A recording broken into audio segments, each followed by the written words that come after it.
Hello, here is the latest news.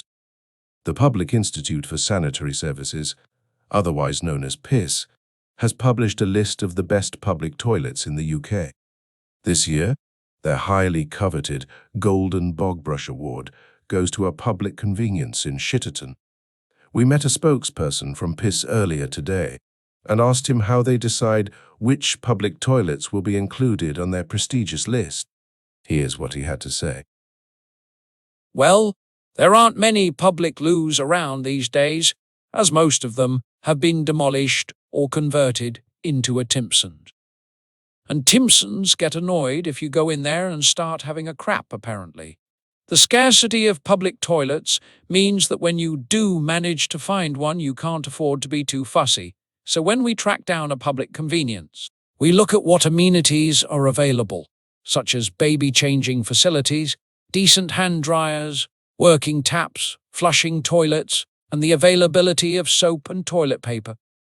A public bog that can boast even one of those will make it onto our list. Next, we assess the smell. Can you go in there without needing to wear breathing apparatus?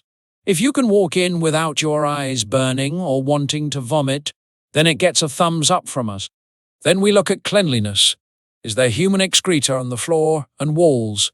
If the piss level on the floor is no more than an inch deep, and the walls are no more than 50% covered in cack, then it gets a tick from us.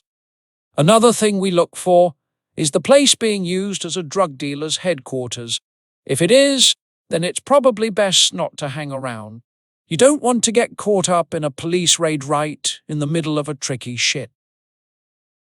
We also asked the PIS spokesperson what advice he would give to anyone who is looking for a public toilet to use, and he said, "You've got more chance of bumping into Shergar being ridden by Lord Lucan, with next week's winning lottery numbers tattooed across his arse, than you have of finding a public shithouse when you need one.